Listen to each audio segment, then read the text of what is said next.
So I find it a very unique situation. You and I, when we were baptized, most of us as babies, I don't even think I was an hour old.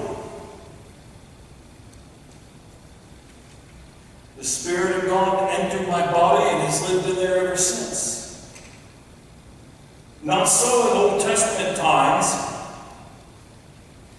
The Holy Spirit would come upon a few people, prophets and prophetesses, kings and judges, and externally anoint them for their work. Ezekiel, in fact, in the beginning of the book of Ezekiel, is down along the river Chabar, and the Spirit of God enters his body for a momentary visit and exits, and for the rest of his life, this guy is talking about it.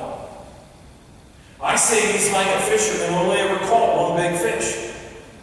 Because he's always talking about that day down along the river. And in fact, what he did was he experienced for a moment or an hour or whatever it was, living like you and I do, with the Holy Spirit living inside of our body. It was such an awesome experience, he kept talking about it.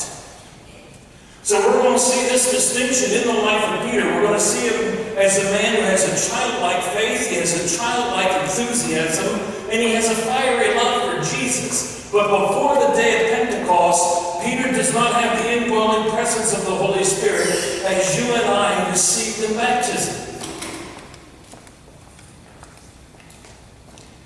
Let's look back in Matthew 16, and here we get pre-Pentecost Peter in a nutshell.